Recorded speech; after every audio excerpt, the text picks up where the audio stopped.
Selamat datang di channel Pemuja Malam. Jangan lupa like, share, and subscribe ya. Terima kasih.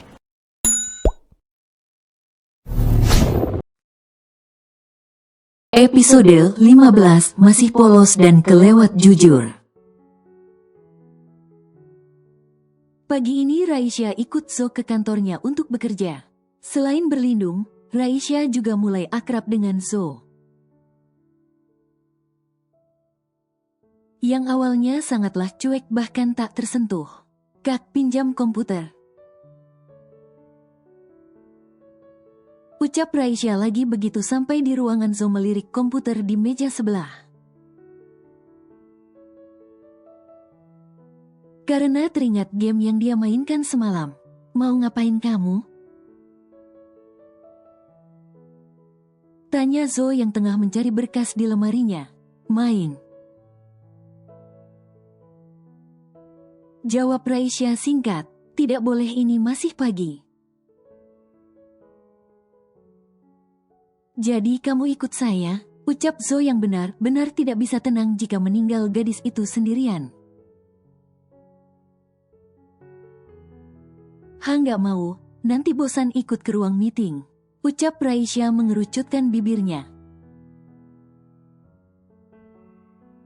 "Bukan ke ruang meeting tapi ke perusahaan teman saya," ucap Zo yang sedang membaca beberapa berkas sebelumnya dia cari.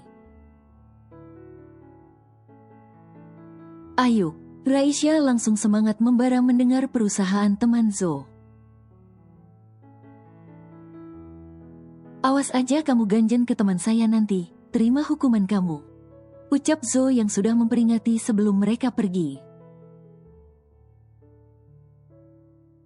"Lah, jadi," bingung Raisya. "Kamu nggak boleh menatap pria lain kecuali saya di sana nanti," ucap Zo yang kadang kesal sekali melihat mata jelalatan Raisya. Jika melihat pria ganteng walaupun hanya sebatas iseng gadis itu, "Ayo," ucap Zo membawa beberapa berkas di tangannya lalu membawa Raisya kembali masuk mobil. "Berapa lama perjalanannya?" tanya Raisya yang duduk di sebelah Zo. "Sekitar sejam," jawab Zo yang duduk di samping Raisya mengecek email di ponselnya. "Masih lama, aku tidur sebentar ya Kak, masih ngantuk banget," ucap Raisya mendekat pada Zo. Lalu menjadikan lengan Zo sandarannya dan perlahan menutup mata. "Masih pagi kok udah tidur?" ucap Zo menatap Raisya yang sudah tertidur di lengannya dalam sekejap mata. Sekeras apapun Zo bicara terdengar percuma karena gadis itu sudah terlanjur tertidur.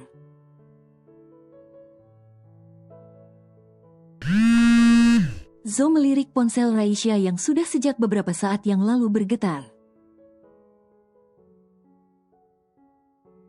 Tapi gadis itu sama sekali tak terbangun. Akhirnya Zo mengangkat telepon. Karena nomor itu sudah menghubungi Raisya puluhan kali. Takut terjadi apa-apa atau keperluan penting. "Sayang, mengapa baru menjawab kakak, khawatir loh. Kamu kenapa blokir nomor kakak?"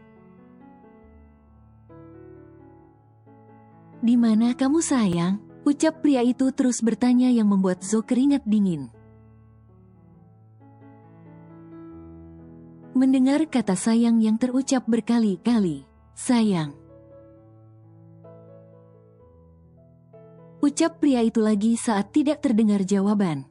Zo tak hanya mengakhiri telepon pria itu tapi juga mematikan ponsel Raisya. Apa-apaan dia panggil pacar saya sayang? Kesal Zo tak terima dan kesal. Lalu merangkul Raisya yang sudah tidur itu agar masuk ke pelukannya. "Ya makanya tuanlah yang panggil Nona manis dengan panggilan sayang. Agar tidak ada lagi yang memanggilnya dengan sebutan itu." Ucap bodyguard yang tengah menyetir dengan spontan berkomentar. Karena terlampau geram melihat tuannya yang terlalu gengsian menurutnya. Saya punya panggilan khusus untuknya. Jawab Zo menatap bodyguardnya itu. Saya tidak pernah dengar. Jawab bodyguard itu yang membuat Zo langsung terdiam. Sesampai di perusahaan David Beckham. Bangun. Zo membangunkan Raisya dengan suara rendah dan lembut. Udah nyampe? Tanya Raisya begitu terbangun merapikan rambutnya yang sedikit berantakan. Sudah, ayo turun. Ucap Zo yang akan segera turun tapi cegat Raisya. Kakak pakai dasi gimana sih? Ucap Raisya mengerutkan kening. Lalu dengan cepat memperbaiki dasi Zo yang tidak terpasang dengan sempurna. Malah bengong, ayo. Ucap Raisya pada Zo setelah merapikan dasinya. Iya. Ucap Zo segera turun. David Beckham Group. Ucap Raisya yang baru turun itu melotot. Melihat tulisan di atas gedung perusahaan yang terdiri dari puluhan lantai itu. Kenapa? Kamu ada masalah? Tanya Zo beruntun sebelum mengajak Raisya berjalan. Tidak ada, kata Raisya berjalan ceria memainkan tali tas genggamannya mengikuti Zo masuk. Zo, kenapa lama sekali? Ucap David menyambut Zo dengan begitu hangat bahkan langsung memeluk. Ada sedikit kendala di jalan. Alasan logis Zo pada sahabatnya itu. Zo langsung menggenggam tangan Raisya yang berdiri di sampingnya. Begitu David mengulurkan tangannya. Oh, maaf, aku pikir sekretaris atau anak magangmu tadi. Ucap David dengan senyum menggodanya. Saat melihat secara transparan sikap posesif Zo yang selama ini tidak pernah terlihat. Berarti gadis ini spesial. Raisya yang sedari tadi terus menatap pria idolanya itu sampai lupa situasi dibuatnya. Hingga saat David mengulurkan tangan ke arahnya, Raisya langsung menjabat bahkan tidak sadar Zo menggenggam sebelah tangannya. Raisya memang tidak mencintai David. Dia hanya mengidolakan pria jenius yang punya bisnis meroket. Dalam berbagai bidang itu sejak mulai mempelajari dunia bisnis. Nyonya Vincenzo Ferdinand? Tanya David mengedipkan matanya pada gadis manis yang terus menatapnya sedari tadi. Bukan Kak, saya masih sekolah. Jawab Raisya tersenyum tipis. Tahu kalau nyonya itu merujuk pada wanita yang sudah menikah. Oh, begitu. Lalu kenapa ikut Zo? Selidik David menatap Zo yang wajahnya semakin dingin saja. Nemenin ayang Kak, nanti dihinggapi lalat. Jawab Raisya sambil terkekeh kecil menatap Zo yang ekspresinya datar sekali.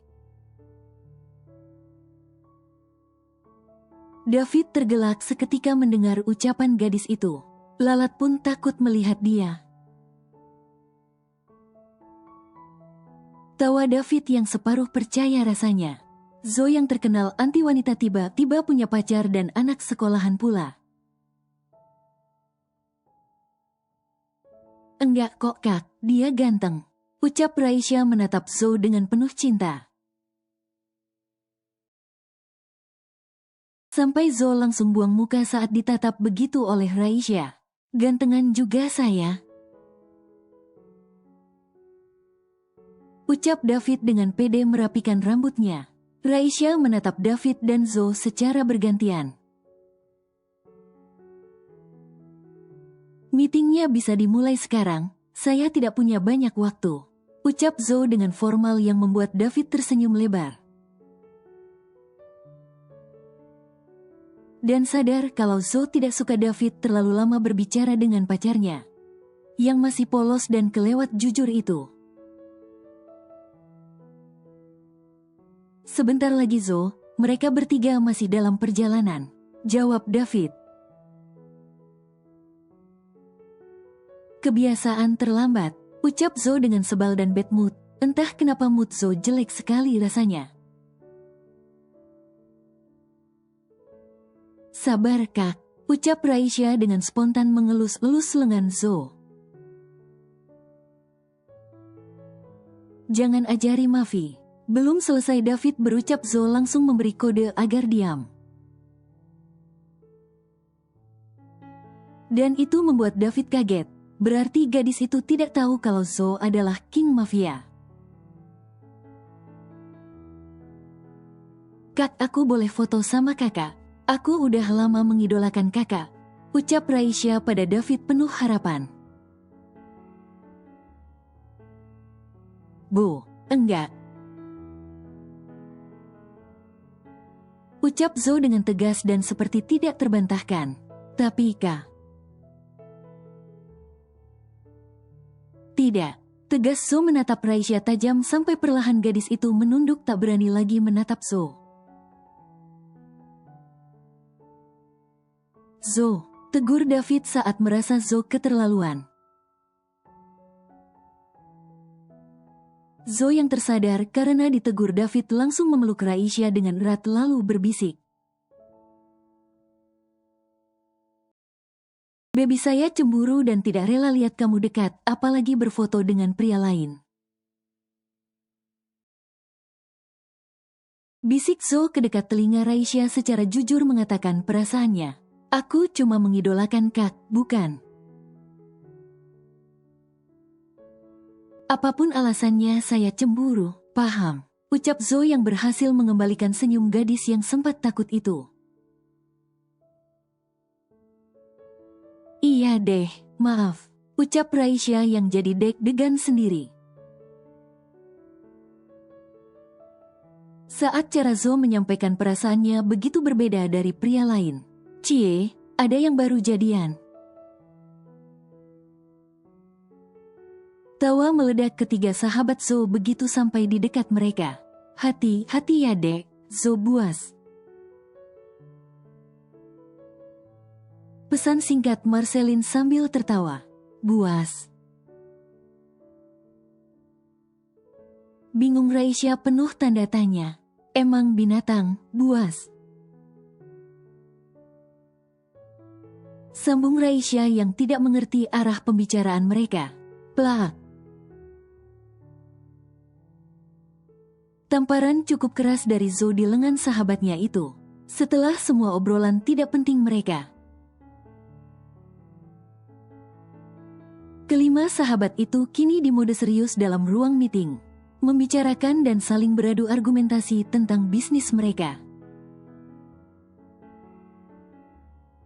Astaga, gadis ini mudah sekali tidur bahkan dapat posisi enak sedikit langsung tidur. Ucap Zo yang baru selesai meeting itu heran.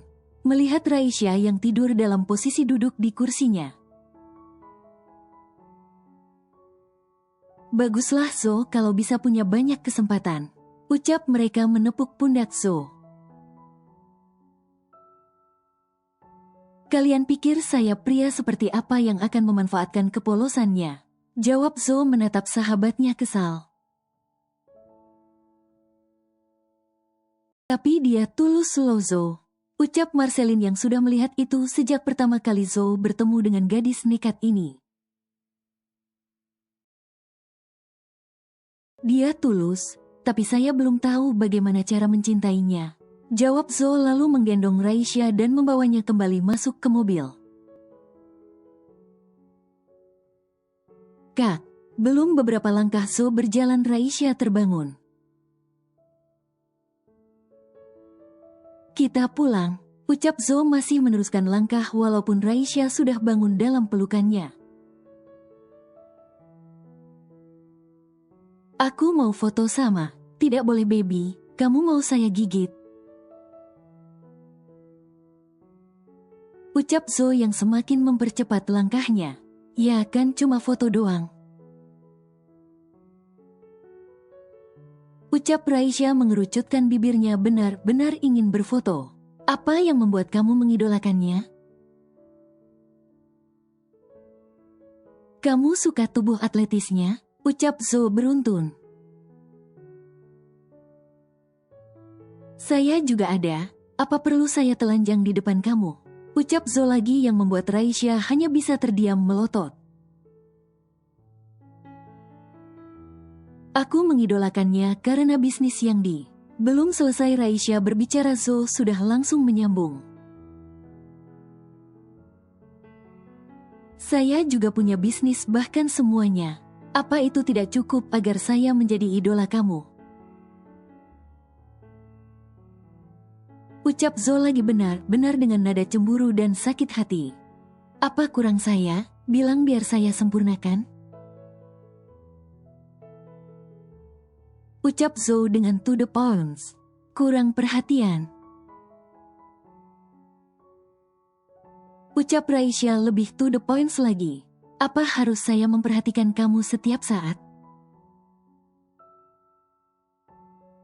Tanya Zo lagi begitu mereka duduk dalam mobil. Perhatian sama memperhatikan itu beda Tuan Vincenzo. Ucap Raisya menarik nafas berulang kali mendengar ucapan Zo. Intinya sama-sama butuh uang kan? Jawab Zo dengan spontan yang membuat Raisya langsung menjitak kepalanya. Mulut kakak ya emang aku matre di mata kakak.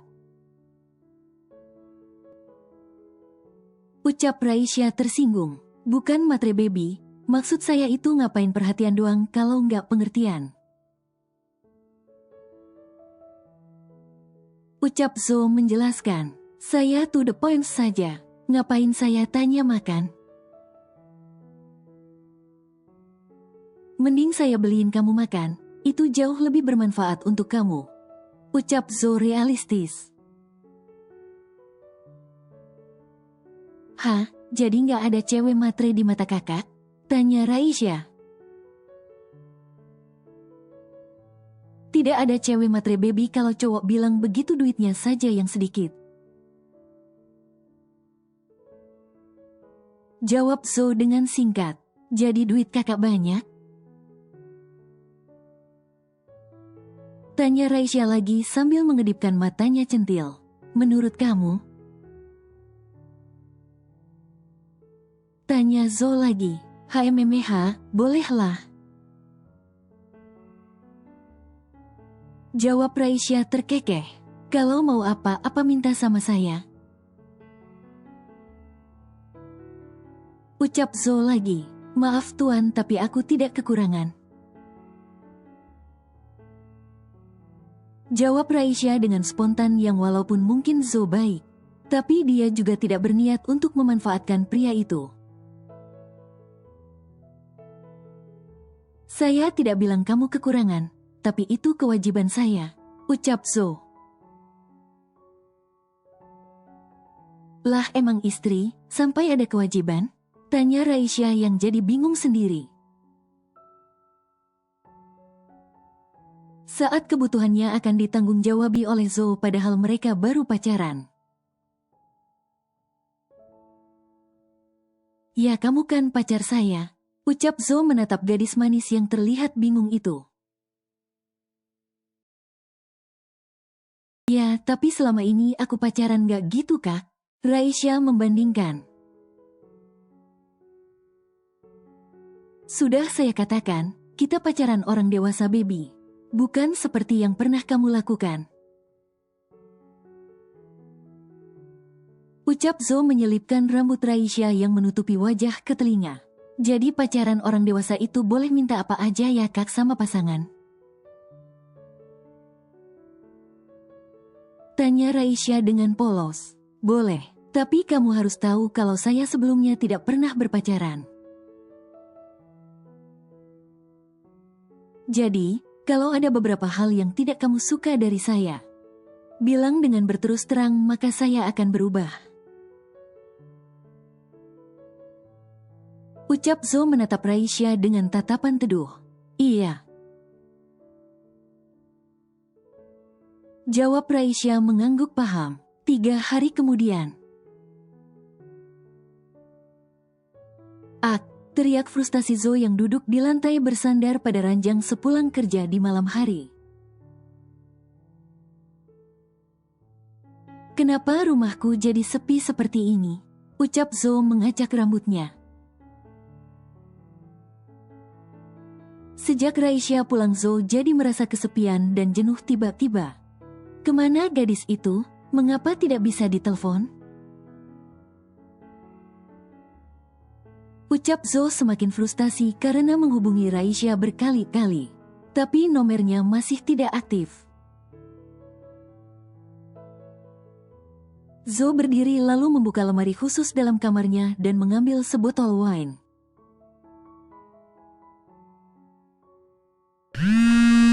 Halo, Uncle. Suara melengking Kenzi begitu Zo menjawab panggilan videonya. Halo, Ken. Senyum lebar Zo meletakkan botol wine yang belum jadi dia buka di atas meja dan mengobrol dengan ponakannya yang lucu itu. Uncle udah nemu Auntie Rice? Tanya Kenzi yang memang sudah sejak beberapa waktu lalu meminta Zo mencarikan wanita baik yang dia ceritakan itu. Maaf sayang, Uncle belum menemukannya. Ucap Zo yang sebenarnya memang belum mencari tahu wanita yang dibilang ponakannya itu karena sibuk bekerja. Aku rindu dia, Uncle. Lirih Kenzi dengan ekspresi sedihnya.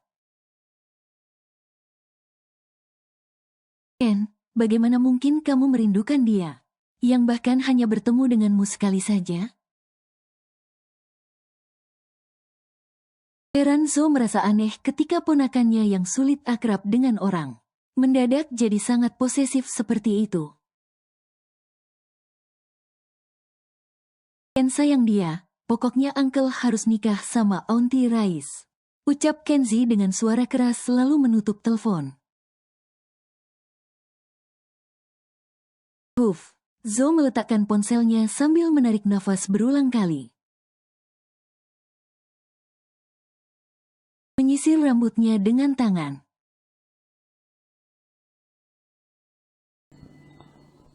Bersambung.